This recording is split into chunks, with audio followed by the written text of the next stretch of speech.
All right, folks, welcome back to the Property Couch podcast and this edition of the summer series. And today we are talking to a very, very successful but humble investor, Ben, who has not invested for 1 decade, not even invested for 2 decades. In fact, this humble, intelligent, very successful investor has been investing for 3 decades, Ben, and now living a lifelong dream of being a stay-at-home dad with the passive income from the property. What else do we cover? Bryce, that's 32 years, and this is a story about what legacy looks like. What legacy looks like, folks. You got to tune into this one. Let's rip into the show.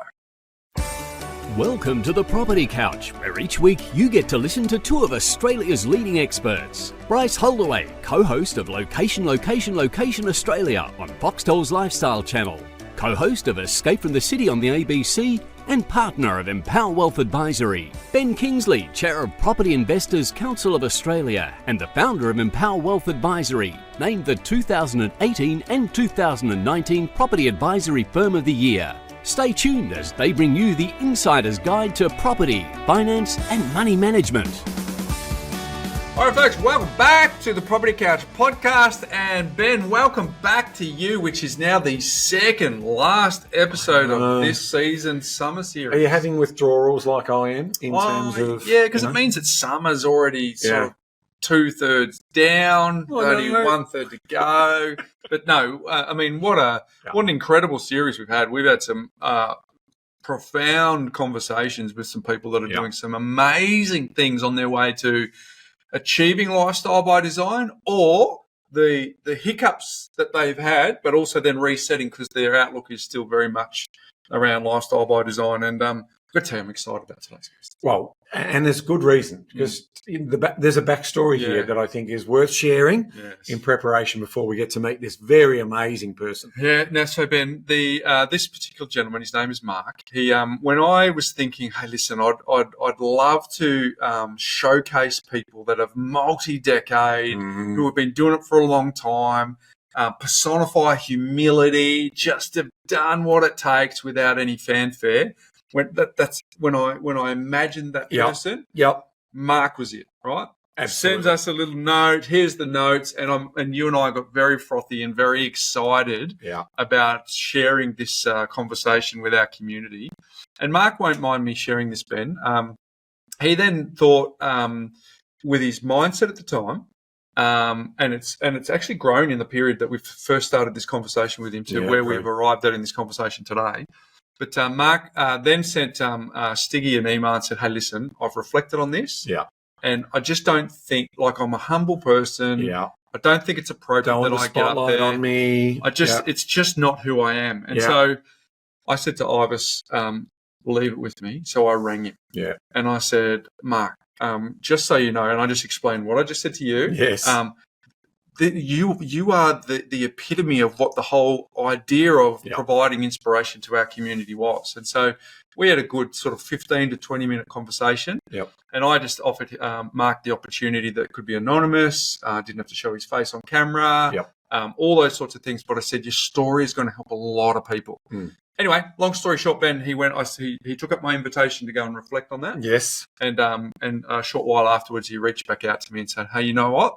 I've spoken to my family and I'm nervous, but let's go ahead. Let's have a go. And folks, I can promise you, you will be very, very glad that Mark did go ahead. So without any further ado, let's cut to the interview Ben and I recently had with TPC listener, Mark. All right, Ben, we've got a very special guest today on this edition of the summer series. We are talking with TPC listener. His name is Mark. Welcome to the Property Couch, Mark. Hi, Bryce, Ben. Good to be here. Thanks for having me on the show. Oh, thanks for joining us. There's a number of reasons why I'm excited about today's conversation, but you fall into the theme of landing the plane. And I think our listeners are going to be the beneficiary of some incredible wisdom from you, because you have built a portfolio over multiple decades. And what we're going to be able to uncover from you, Mark, is just a bunch of wisdom that we're trying to teach our audience that they should be, consuming and being a part of. So I'm very excited. But look, you are You are the first generation Australian with migrant parents. So can you tell us what it was like with money stories growing up in your house? Yes, I think money conversations, as you guys like to refer to around the dinner table, were quite open and pervasive, you could say. Having migrant parents or first generation kids, our whole well-being often revolved around being resourceful. So, we were very open. And I think one of the other things that benefited myself was being the youngest of 4 children. My eldest brother and sister were 10 and 11 years older. So being the youngest, I think quite naturally I was exposed to older adult conversations around the dinner table. So I think I benefited from that, you could say, and latched onto quite a few things by osmosis. So, Mark, let's unpack that story a little bit more. So, your parents migrated from Slovenia, which was the former Yugoslavia, which was, a beautiful country at the time. Tell us a little bit about their backstory in terms of them getting to Australia and how that sort of framed up the struggles and how that sort of, through osmosis and also through, seeing what your parents were doing, how that framed you up for the future success that you're going to have. Yeah, so they both, I guess, towards the end or after the Second World War, still under a communist regime in the former Yugoslavia, both mum and dad individually at separate times, and they're in their 18, 19-year-olds, literally escaped over the border. They were quite close to the Italian border, and set up and were taken in as refugees, you could say, in Italy, and was able to work there for a couple of years, just doing some basic domestic type jobs, you could say. And they were able to, through some of the American outsourced programs, learn a bit of English, and eventually they got taken into, although they didn't meet in Italy or Slovenia, they met in Australia, but they both had separate journeys here, a couple of years apart. Dad, I think he came out on multiple boats. There's a family joke we have in the family where we say they both thought they were coming to Austria and ended up in Australia. And is that true? Is it a couple a joke? They thought they were years going to Austria? later. It's just a joke. Yeah, just a joke, because Austria is actually bordering Slovenia as well. I could have easily escaped in that direction. Yeah. One came by multiple boats and one came by multiple plane rides. That was my mum later. Just finding themselves here with little money and little English, they basically had to scrap and scrounge and be as resourceful as they could. Dad started work initially, I think, in the Story Mountain River scheme. Mum was doing work as a nanny, you could say, and often they had multiple jobs, working in restaurants, cleaning schools, very blue-collar work, you could say. Dad ultimately landed a trade as a boiler attendant, where he stayed for 20, 30 years. Had a regular pay packet at that time, but that didn't stop him, working weekends and other jobs and side hustles on the side. And when you don't have much to begin with, you tend to try and make every dollar stretch. And that was pretty obvious around the dinner table. We'd be often eating food that we'd grown in the backyard. We had chickens, citrus cheese, vegetables. We had a live-in boarder, even though we had 3 kids in one room, and my sister luckily got a separate room for herself, but we managed to have a live-in boarder just to help make ends meet and save every penny and put those savings towards other things that were more meaningful. And Mark, when was your first recollection of just that you were living frugally compared to maybe other people that you were seeing at school? Like, do you have any sort of recollection or particular memory of that time? Yeah, definitely. I think looking back, I don't remember having a new piece of clothing or shoes till I was a teenager. Having 2 older brothers and even had hand-me-downs from cousins and things.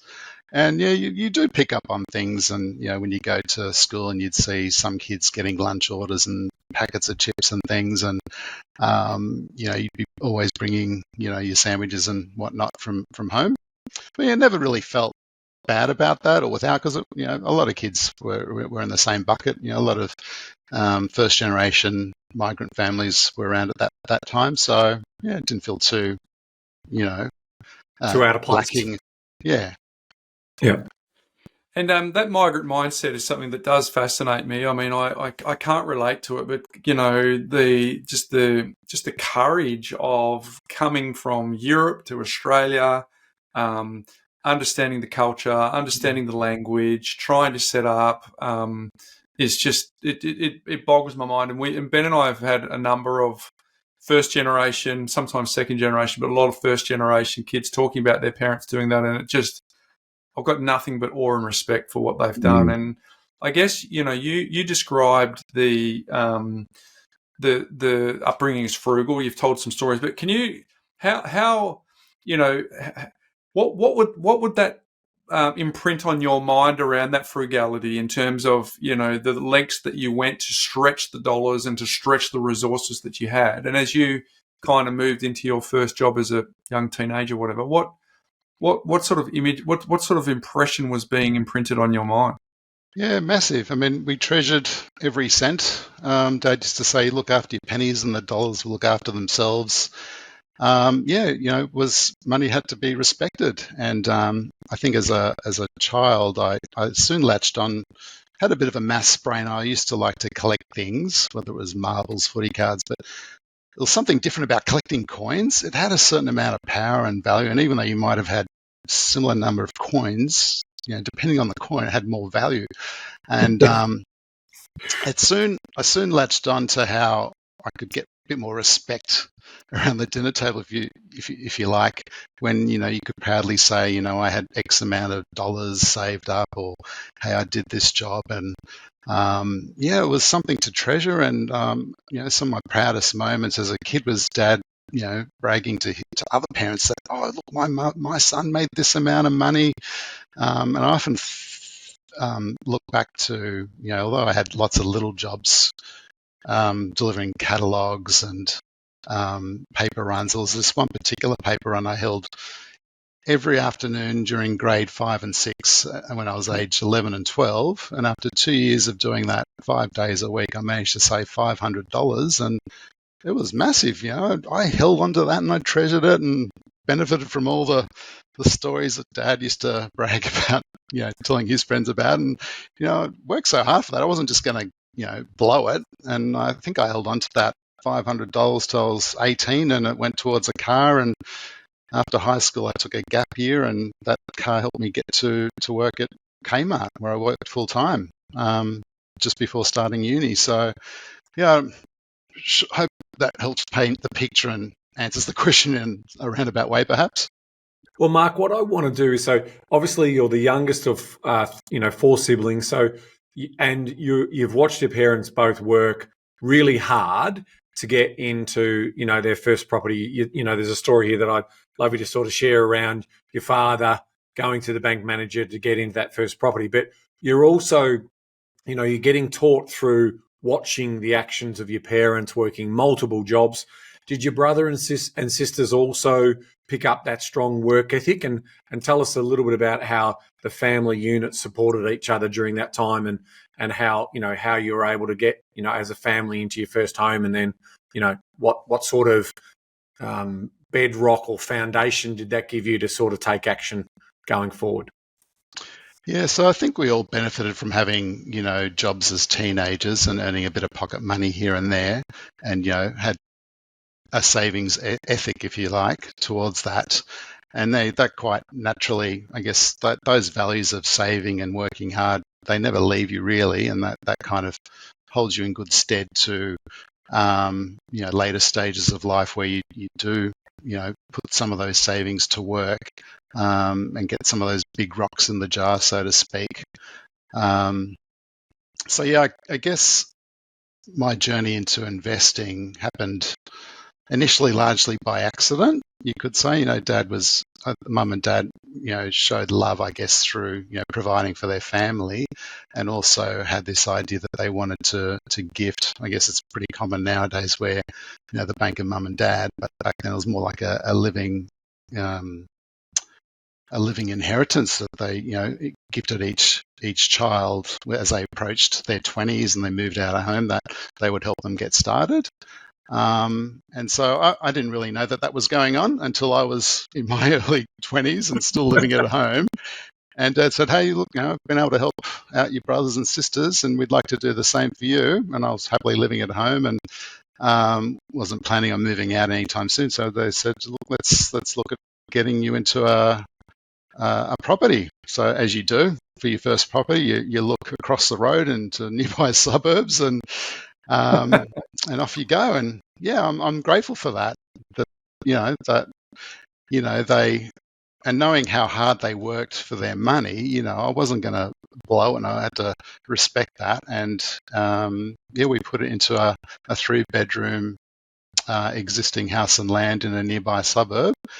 And yeah, I mean, it was hard at the time. Back then, the interest rates were, I thought I did well locking in at 10% P&I, and just fresh out of uni on a basic wage of around $25,000. It wasn't easy, but we made it work. And having a scrappy attitude towards saving and not spending frugally, I got through it. Mark, that's incredible. I think that was back in the 90s. Was that right when you got that 25,000? Which that's probably the equivalent of 6 figures plus now. So that was a significant investment by your parents into all, not just you, but 3 others as well prior. But can you take us back to that moment when you said that you found out that they were going to share that money with you? Did the story sounds great now that you put into property, but did your mind wander at any point to anything other than property, toys or holidays or anything like that? Well, I mean, it did come with prerequisites, you could say. It had to go to something worthwhile. It wasn't just going to go to, free money to spend. But yeah, it had to go to something meaningful. So yeah, I appreciated that. And what did your dad say, Mark? What did your dad say about, son, you yes. got to build something, or what was that? What was the line? Yeah, and that's right. So yeah, I had a saying that stuck with me forever. He said, Mark, you have to build the castle before the princess arrives. It's that whole mentality of, I'm not sure if it's a European thing, and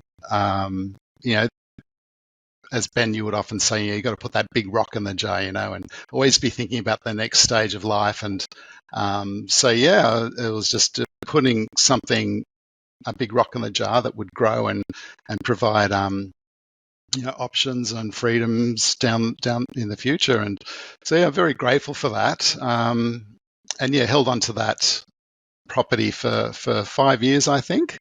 And yeah, before I sold it, which I regret, I did manage to also, as I was paying down that loan, I did have a bit of equity in it. It helped me move into something that made a bit more sense for me, being a 2-bedroom apartment in Lane Cove, which we still hold to this day, 32 years later. But so yeah, but I did realize, hang on, but probably wasn't the smartest way to go about it, because I had all my equity in my investment property, and now I'm living in Lane Cove. I wanted to ideally pay that off. So when a neighbour approached me and asked me to sell my initial investment property, I thought, oh, okay, sure, that makes sense. I'll do that and put all the equity into my existing place of residence. And I mean, there was some benefit there. But yeah, had I had my time again, I probably would have played that a bit differently, and definitely tried to hold on to both those, onto the initial investment property as well. How much did that decision to sell cost you to date, Mark? It would be over $1 million, definitely. Right, I'm in the same boat. I know we've all got a story, but I like to think I haven't repeated that mistake since. So, yeah. But what I also like about that story, Mark, is that you followed in your dad's footsteps. Like ultimately, he had bought the Burwood house and then obviously met your mum, and he already had that place. So again, he built the castle before the princess arrived, and you're obviously in that same boat. Now let's move into what happens after the Lane Cove purchase. So you're a bit cashed up, you got a bit of money there, and you start looking at share investing in the 90s. Tell us about that story. Yeah, so I mean the cashed up was all equity, I guess, in my place of residence. But yeah, I have an IT background and worked for a tech company, and had an opportunity just to put aside 15% of my salary into tech shares, and they were going amazing back in the 90s, only every 2 or 3 years. And I thought, oh, how good is this? What's the catch? And thought, yeah, that's going to set me up for life potentially. And sure enough, 5 or so years later, the tech bubble burst back then. I think it was called the .com boom or bust. And yeah, suddenly a lot of those, a lot of that growth had been eroded, and I'm thinking, oh my goodness, maybe this share thing isn't going to play out so nicely. Maybe I do need to look at other asset classes. And my girlfriend, now wife at the time, was encouraging me to look more into property investing. And yeah, we realised that individually we both had some equity or savings and some borrowing capacity there, and thought, yeah, why not look into this further? And my wife had a close relationship with a colleague there who'd been doing that more seriously, and just this whole idea of, you refer to it, Ben, as our private residential accommodation business, is taking the whole idea of a portfolio as a business that could be neutral or positive. I thought, how can that be positive? I was paying 10% interest, P&I, and forking out all this extra cash out. What? And it just something clicked. Just this idea that you could hold a property for $10, $20 a week, or even earning $5, $10, $20 a week. It was just fascinating to me, and I was trying to crunch the numbers in the Excel spreadsheets. I thought, yeah, maybe it's right, because over those 90s, the interest rates also had come down quite a bit, and just also this idea of having non-deductible expenses in depreciation can help flip the equation into a neutral or positive territory. And yeah, it was just a real eye-opener for me. And so yeah, with our borrowing capacity, we both realised that we could start dabbling and into investment property. And the first one's your own place of residence is always harder because it's not earning an income. But yeah, we found it was quite manageable, and our approach was to stick with cheaper, more affordable properties. Most of them were initially interstate in Queensland or Perth.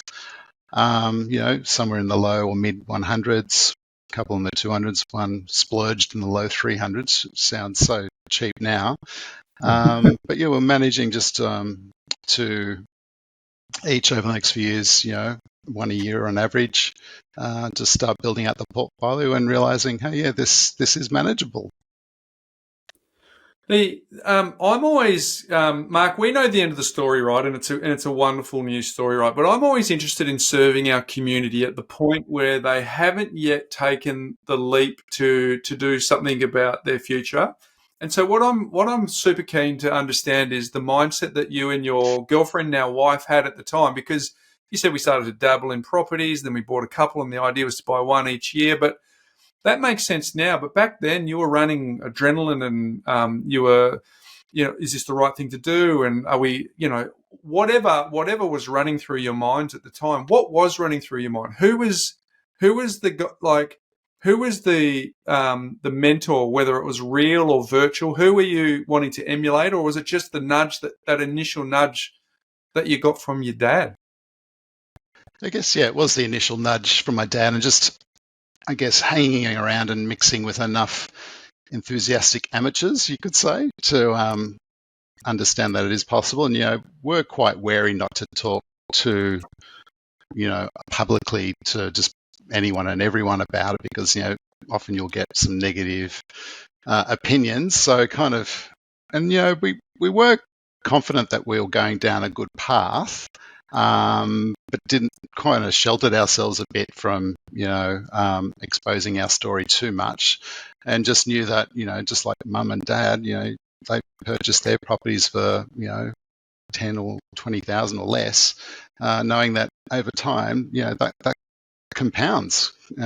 So just knowing that at that, with no negative cash flows or minimal outlay, you could hold on to these property potentially and for a long time, and just watch it, compound. So you've got this story where you've got a little bit of knowledge from your parents, because your mum and dad did do a bit of active buying and selling, from my understanding, and your dad and your oldest brother partnered up. So there's a bit of pedigree that property has been a bit of a go-to. And then you've got your girlfriend slash now wife, who was also interested in it. And then potentially in your network, your close network, she had someone who was also practicing what they preached. And to your point, you're enthusiastic amateurs, but you were still making calculated decisions. I mean, you're certainly not, super risky in terms of what you were doing. You were still getting some confidence around that. And to your point, you were doing your numbers, and that was giving you some of that confidence.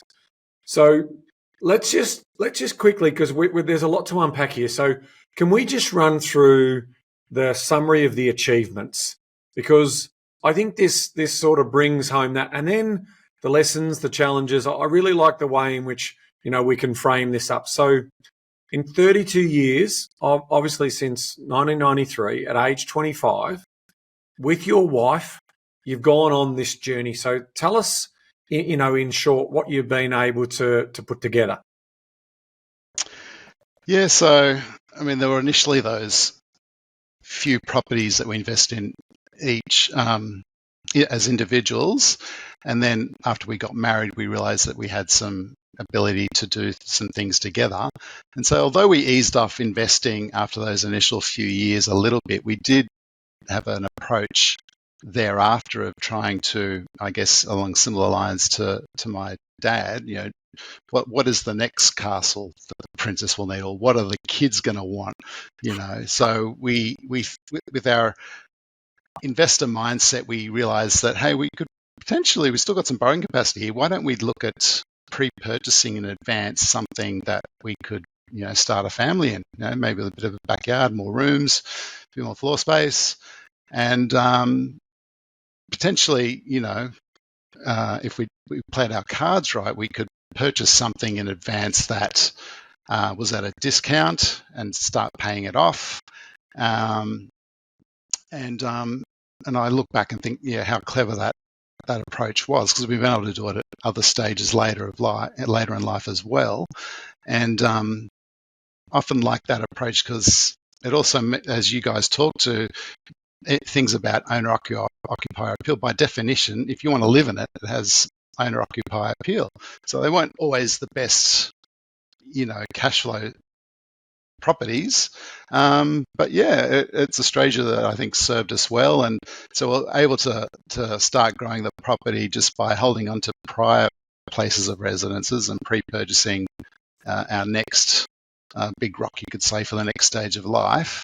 To start, I guess, accumulating property in that sense too. And also had an opportunity to go in with a couple of other parties into a development in the Central Coast. And I thought, maybe this is too good to be true. There's three of us here that can potentially get 4 blocks in a beachside suburb. How good is this?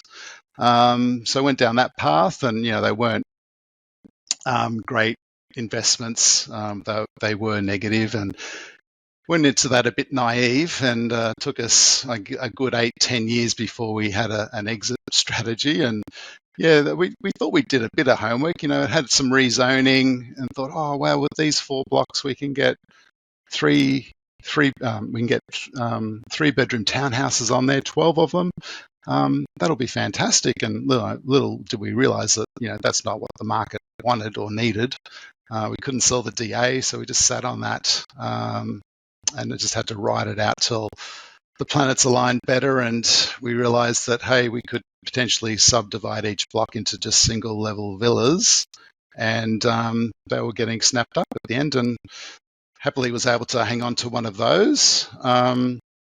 So that again was another opportunity to grow the portfolio, as you referred to as going through the achievements. So yeah, it's been a hell of a journey. Yeah, 32 years. A lot of it was just doing nothing, but I guess it's not just nothing. You're actually choosing not to sell or transact every day, which is important, and just sort of leaving it to compound over many cycles.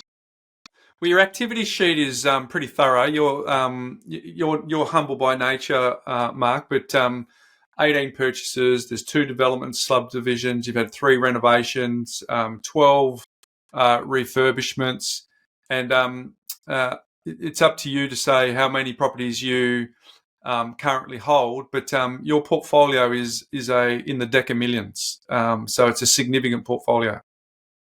Yeah, thank you. It's something we're very proud of, and it's just been transformational in the sense that it has reached that magic 3,000 a week net rent that you guys talk about.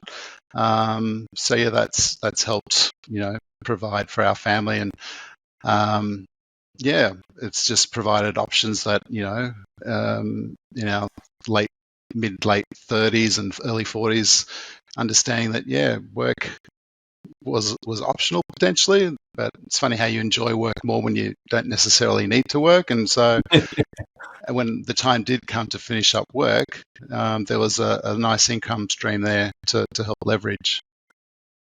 We're going to talk about your life by design soon, but you had an option to retire in your 30s on paper, and then you took some different action around retirement in your 40s. Can you, and I guess probably to round that story out, then close to the age of 50, there was a fulfillment of a lifetime goal for you around your family. So can you talk to those, the 30s option, the 40s, and then what you actually did in your 50s around your family? Yeah, sure. So, on paper, things look great. And a lot of people might be tempted just to cash out and, retire early or whatnot. But I think it's important.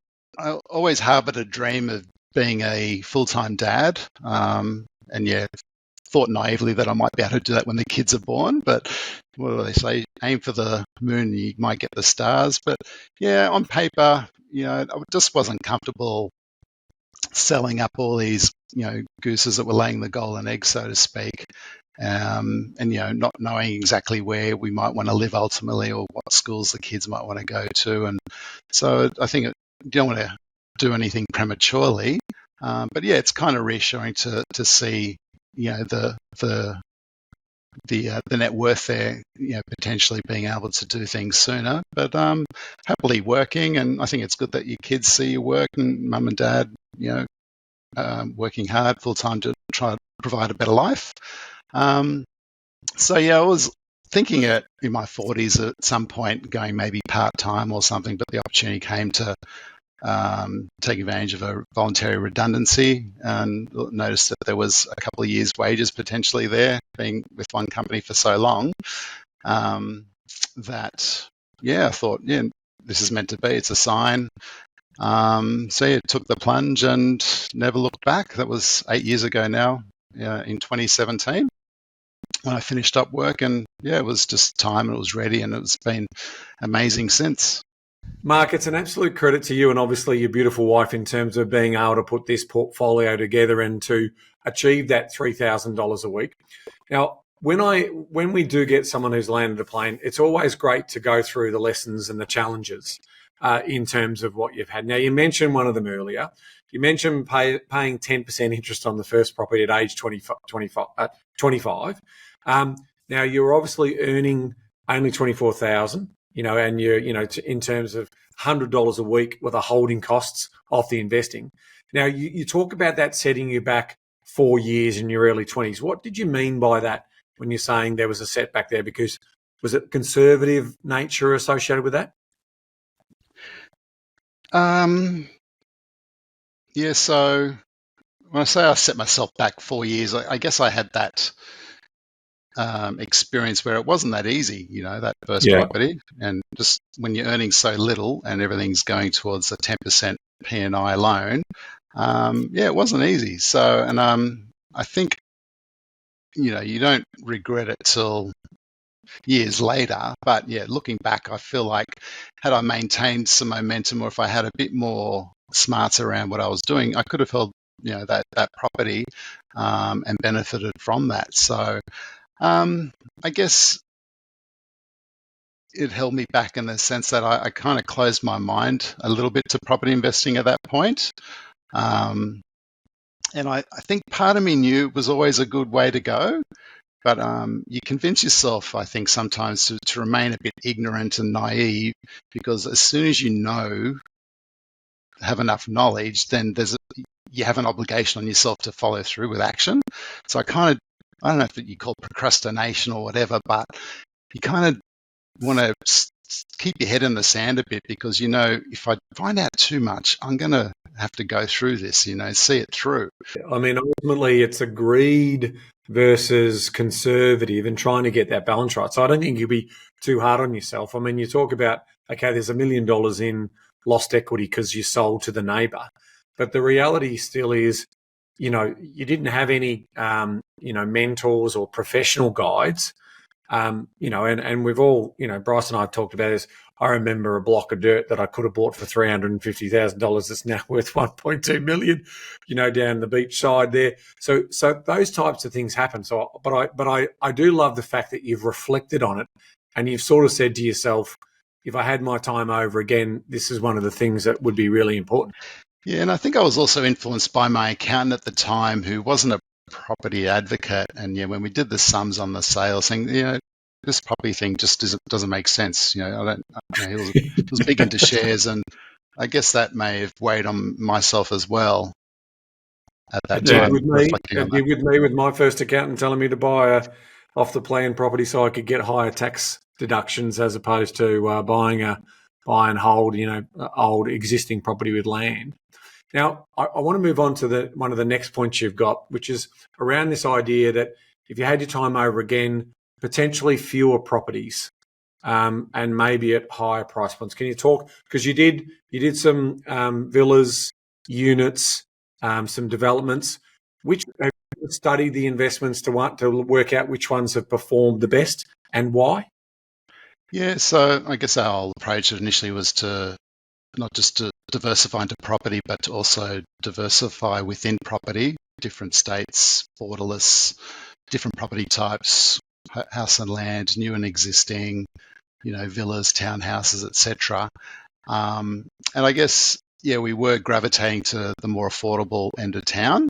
And looking back, some of those have been a bit hit and miss, and often they'll be in larger complexes with not as high a ratio of owner occupiers, less land content, all those things that you guys talk about when you say investment grade, I guess. So some of them weren't high, I guess, on the investment grade scale. And I guess if you're buying a high price property, if you're still getting that same return, then that will grow. And I guess you've also got that 5-6% stamp duty and all those transactional costs as well. And a lot of those larger complexes can be messy, I think, and there's a lot of them have toxic stratas and body corporates. And I think just sticking to traditional existing house and land, it's just a better sleep at night factor, I think, even though you might have to fork out a little bit more.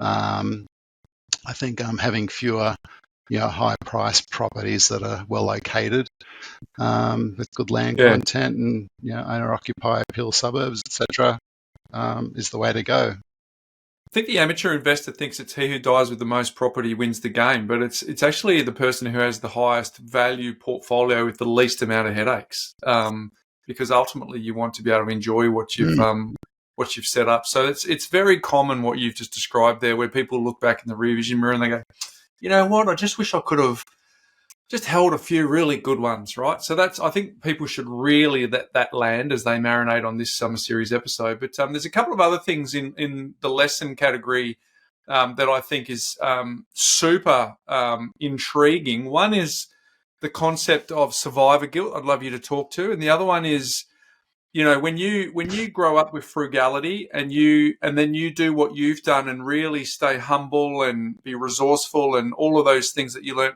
there's a tendency to not spend the money when it's available. Can you talk to those two things? Yeah, I guess one of the things I have looked back on, not with regret, but perhaps I could have done it better, is just shared more about our story with friends, family along the way. And often when you're talking around the barbecue or whatever, people are struggling out there. It's not easy, especially nowadays. And so, to that whole sense of, been doing some things, putting some rocks in jars and building some castles for decades. It's hard to bring that up when, they're struggling right now. So I tend to not, be so open. And I don't know if you call it survivor guilt, but yeah, I feel like, we've managed to put ourselves in this great position, but you can't turn around and say to the person next to you, hey, do this now, and you'll be in the same situation in, you can't say in 20, 30 years. So, I mean, I envy you guys because you're actually in a good situation, a position to be able to help people where they're at. It doesn't matter where they are. But yeah, I guess when you learn to, I guess, withhold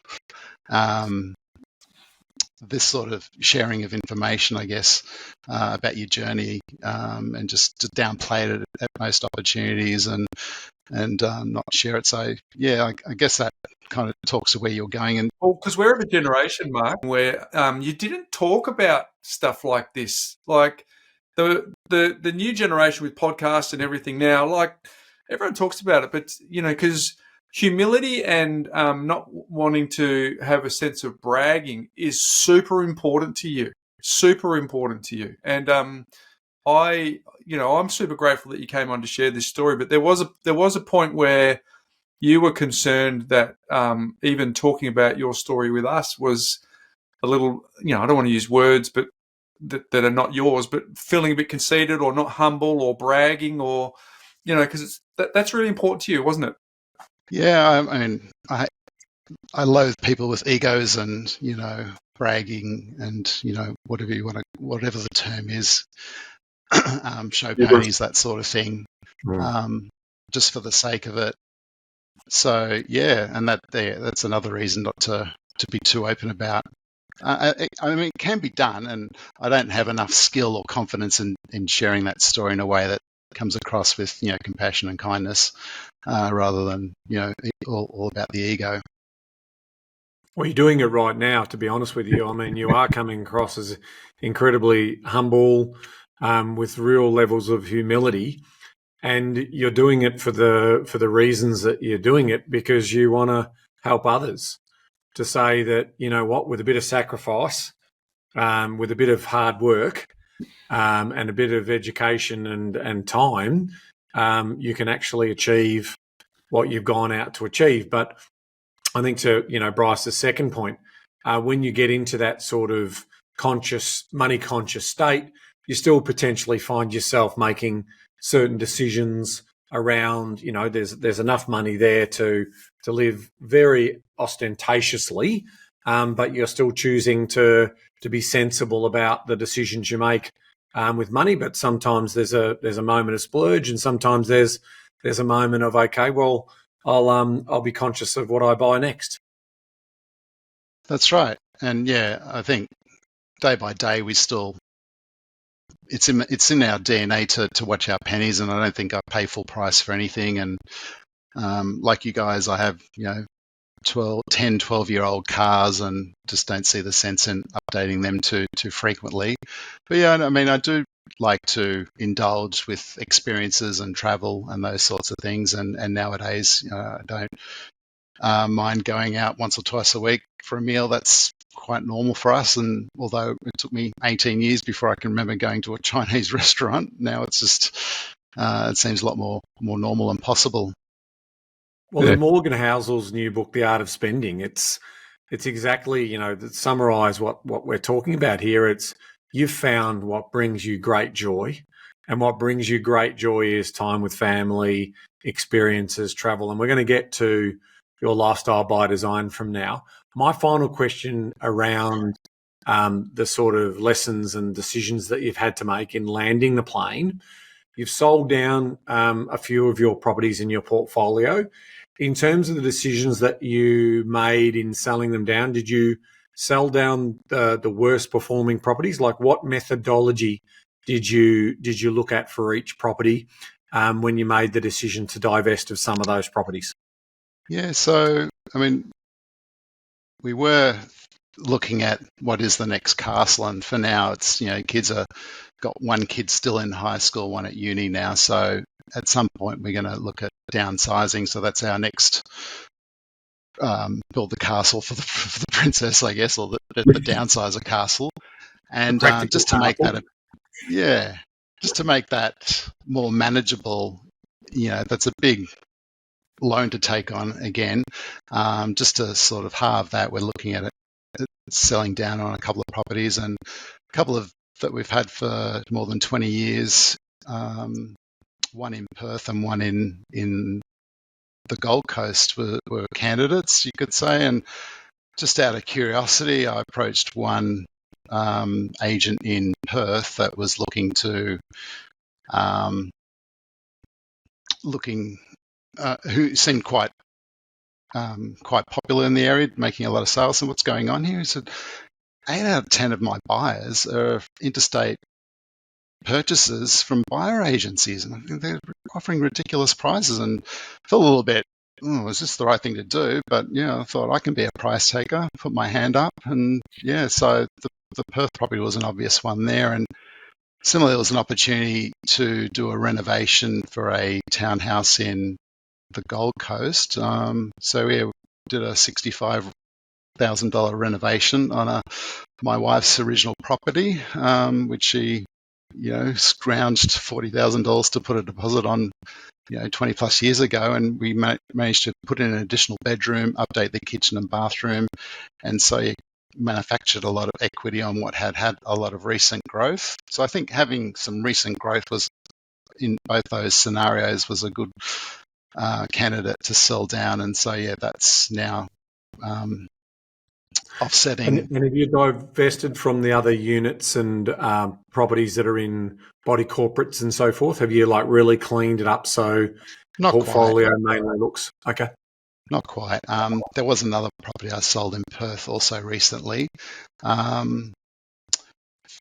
which was in a strata, and got whiffed that actually Empower Wealth looked at it from their buyer agency perspective, and rightly they rejected it. Didn't have enough land content, and it was strated. So I think, good call, guys. That's probably not the one you'd want to recommend. So that's interesting kind of fun fact on the side there. But that was also a strata one that had some issues and wasn't a great sleep at night factor. So happy to offload that one after, again, a couple of cycles and 20 plus years. To Ben's point there, Mark, was there a temptation to cleanse the portfolio of the properties that aren't going to perform for you in the next decade or so? Or was it, it sounds like you've, in answering his question, that one's done well and that one, so we can take advantage of it now. But was there ever a thought process to, prune the properties that probably won't serve you for the next 10, 15 years? Yeah, and I guess that's testament to you guys. I've been listening to you guys for over 8 years. So this whole idea of investment stock versus investment grade, didn't want to do it too spontaneously, you could say. It had to make sense. We had to have a purpose behind it. Slowly, last 5 years or so, we've managed to offload quite a few, 5, I think. So it's slowly cleansing itself naturally. And we've also been able to kind of shift, and we realized that we could actually sell some of these long-held properties and purchase. We've done a few purchases down the path of short-term holiday rentals, and potentially retire quite a bit of debt, buy something in the holiday rental market and still maintain a similar amount of rent. So it comes with a lot of risk and, not as much capital growth, you could argue. But yeah, that's something that we've purposefully done just because we enjoy it. It's a good hobby. Yeah. We love furnishing these places and decorating them and gutting them and painting them. And it's quite rewarding, we find. Well, the lesson for the audience here is you've been doing it for 30 years, right? So then you've got the experience to go, well, I'm going to go and take some of these other more speculative things. It's probably, the learning for our audience is when you weren't doing this back in 1993.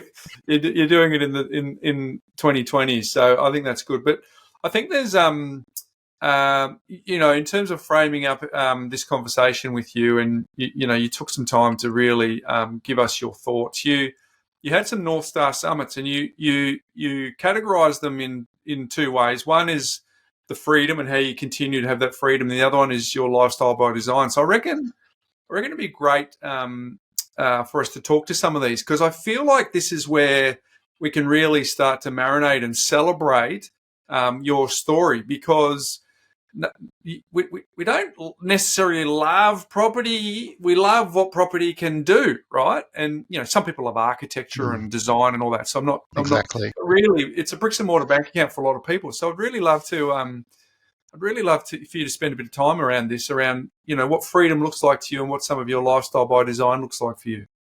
Yeah, and it was something that we consciously thought of at the beginning. You have to figure out your why, I guess. And for us, it was always choices, options, you could say. And it was always about the time. It wasn't about the thing. It was what that thing can give back to you in time. And I think maybe I was also thinking that, mum and dad worked hard, but they didn't always have much time for their kids, multiple jobs, whatever. And I thought, I don't necessarily want that for my family. And so, worked on a plan to potentially give back time where I could, and I'm proud to say that, I can still be a bit of a breadwinner and, do all the trips for the school trips, the sports trips, the assemblies, doesn't matter what's going on, and helping out with volunteering at schools and other causes is something that I've enjoyed being able to do more of. We're a similar vintage, so we all have parents that are aging and not getting younger, and just being available at the drop of a hat. I think I've been checked in on mum over a dozen times in the last month, and it's just grateful that I'm able to do that and not have any clashes or conflicts in that regard. So it's been a great transformative approach that we've taken that's freed up some time and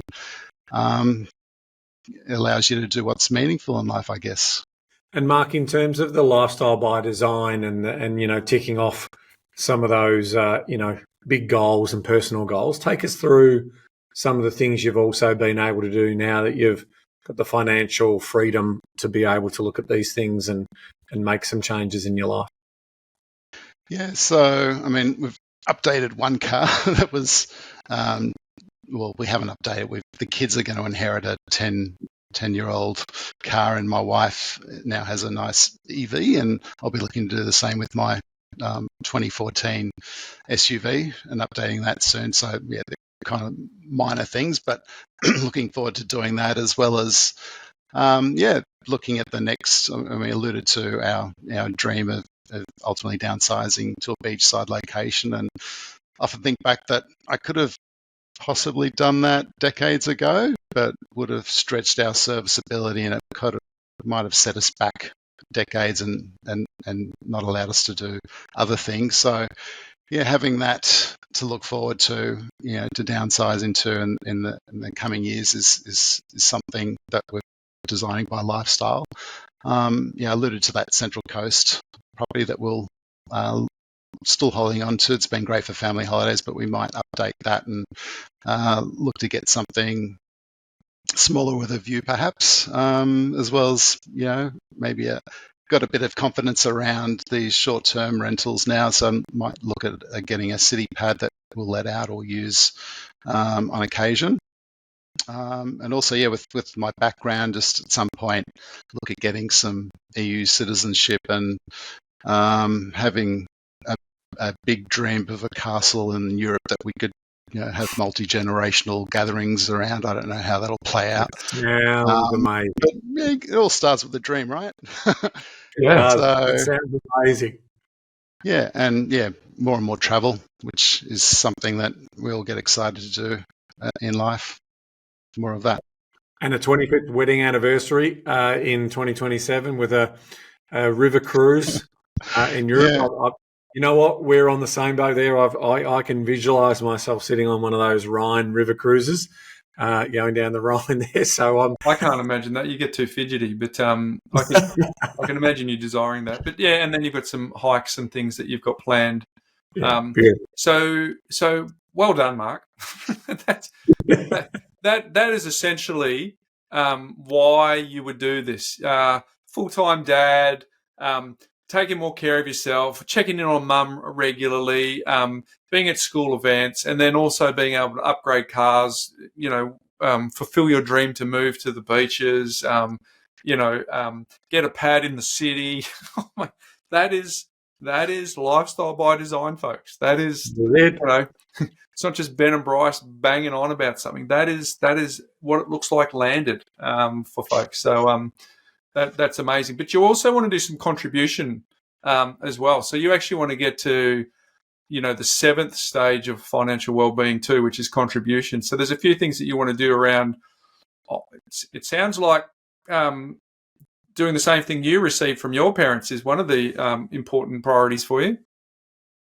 Yeah, and I've thought hard about how to help my kids and not have them, I guess, take it for granted so much. And I don't know what the perfect way of doing this, but one idea that we've put into place along those lines is, when the kids were born or at different stages, either their grandparents or their great-grandparents in some cases gifted the families some cash, and we've been keeping track of that in offset accounts, and it's been compounding away slowly. So there'll be a bit of a nest egg there to help the kids with when the time comes. We're thinking around 21 to help them into their property along the same lines as what my dad was able to do for me. So good to keep that legacy going and have a bit of a story and some meaning behind it too, I think is important. Looking obviously to help set up the kids, but not wanting to give them a massive handout, but something that could help them get started. Also, education I think's been important in my life and something I hold dear. And through my work, I was blessed to be able to travel quite a lot around Southeast Asia, and it leaves it kind of changes you how sad depressing it is that some people in other countries, we're so lucky here and blessed to live in Australia, but people, as tough as it can be here, we're so much better off than some of these other countries. So currently funding 5 women in low-income countries in Southeast Asia through university, and I'm keen to continue that and set up something where I can grow that in a perpetual way, for generations to come. So that's something I hold dear, and I'm looking forward to help giving that more meaning, I guess, to what we've been able to create, and also gives you, I guess, some sort of permission structure to keep going and keep forging ahead, and having something worthwhile to channel that to is something I'm thinking more about. Brilliant. And talk to how blessed we are in Australia, and also feel indebted to not just the motherland in Slovenia, but also Italy, who took on my mum and dad for a couple of years each and looked after them and gave them work and helped them settle in Australia. And I feel mum still gets a pension from Italy to this day. I don't know how that works. But at some point want to give back. I'm not sure what that quite looks like yet, to not just Australia, but to Italy and Slovenia, with something meaningful there. Mark, this has been a wonderful discussion, and it just, it's everything that Bryce and I try to tell everyone out there. At the end of the day, they are the superheroes. They're the ones who are taking action. If we're helping from a guiding point of view to just try and minimise the mistakes, so you don't make as many, that's the message we want to get out there. And you, in terms of landing the plane and deciding to come on the show today, is just incredible. So I want to hand the mic over to you now, because you've got so many great tips and, opinions about what's worked for you and what hasn't worked for you. So take us through, several of those that you're thinking about that are just nice little, that just sort of tells this full story, this full circle of what you've been able to achieve and where you've been able to avoid some mistakes or made them, Sure. And you don't want others to. Yeah, and probably feel like I'm going to be regurgitating a lot of what you guys profess and have said over the years. But yeah, I mean, starting with, figure out, why go down this path, and, what are you looking to achieve? You're looking to transform your own family. Is it an act of love? Is it something for future generations, just to help, set yourself up and future generations? Figure out your why, and talk a lot about mindset, and even just to get to the starting blocks, I think you have to invest in yourself first. Trying to discuss things with negative folks, and to get a seat at the table, be a good saver. And if that didn't come naturally, then learn that discipline, because it'll serve you well if you can put those savings to work. It's definitely a good tip to get a seat at the investing table. And talking about risks, I guess it's understand that quantify the regret and the risk of doing nothing. I often look back and think it was far more risky, given what we wanted to achieve, to not take a risk. I think it's far more risky just to carry on as you may be doing. And often talk about taking action. So knowledge is great, but it's just it's not power, it's potential power. You've got to put that into action for it to make any sense. And I talked a bit about the cash flow and just treating it as a business, and having that portfolio mindset, just understanding how much a property is to hold and that sort of thing, and not getting too stretched. Having an approach of thinking about your next place of residence and planning for that in the future, and if possible holding on to your current place of residence as you move through different stages of life. Well, some other things that come to understanding that property, as you guys often say, it's a game of finance. It's a pain in the butt to do all these refinance applications and working with brokers and getting rejected and trying again and again. But you're getting, at the end of the day, you're getting a good return on the bank's money. Welcome that. The harder it gets, embrace it. Don't lose faith, and keep jumping through those hoops that they put out in front of you. It'll reward you well.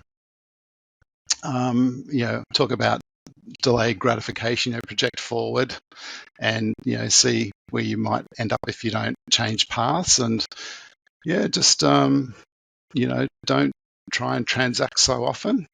Delay that gratification and live within your means. And if you get a decent pay rise, doesn't mean you can splurge. And a lot of people think they earn 100, 150k. At the end of the day, it's not. It's a third. It's a third that goes to the government. Just change your thinking around what you're actually earning and what you're actually putting that towards.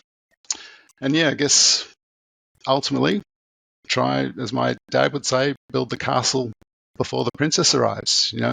Put the big rocks in the jar, and plan for those future stages in advance if you can. And that princess, if you are a couple, could also be the princess of the children that you're going to have together.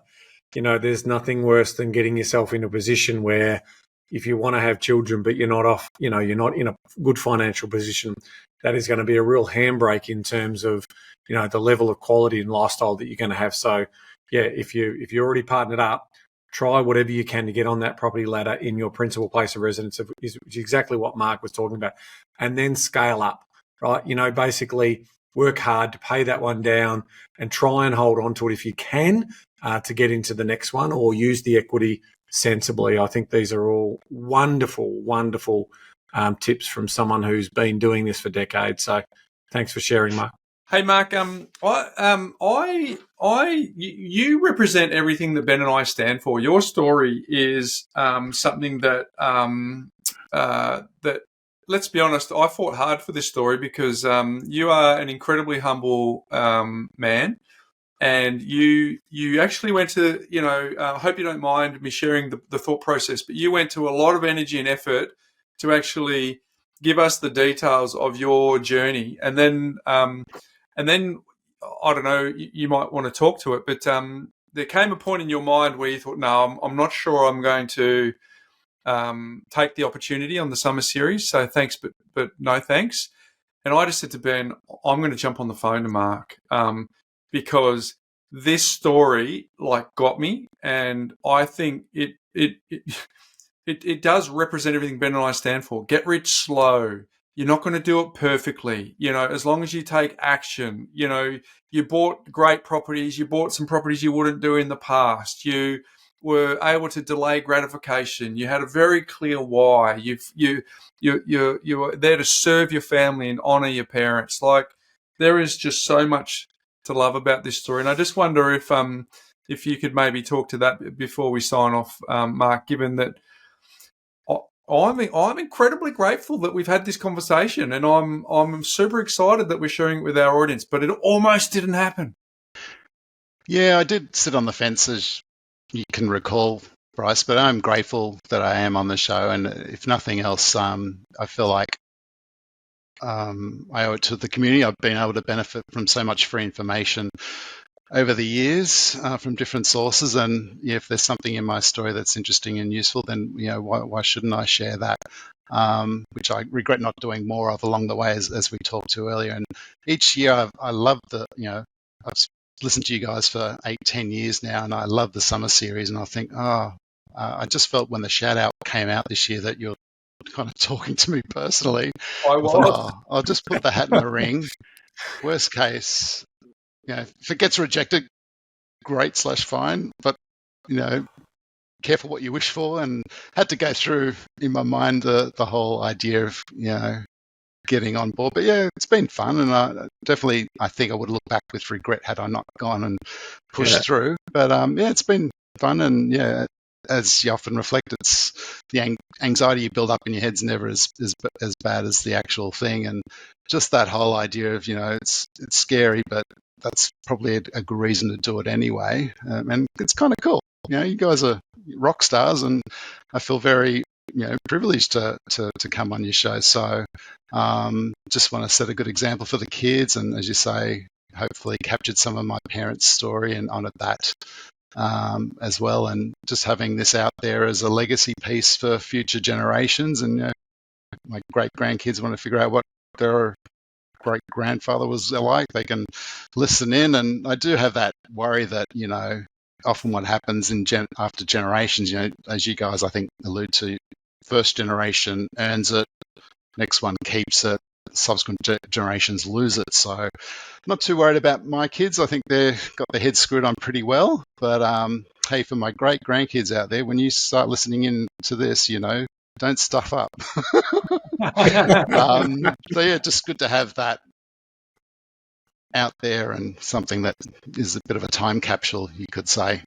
And just getting Mark, and you're going to amplify your message not only to your immediate family, but to your point, to the entire community. What you've just shared in this last hour or so should be a reminder to everyone about the fundamentals of that it is possible, and if it is to be, it is up to me, and to plan out, plan to become what you plan to become. Put those big rocks in the jar. Do all the things that we teach people to do, and you're brought that evidence.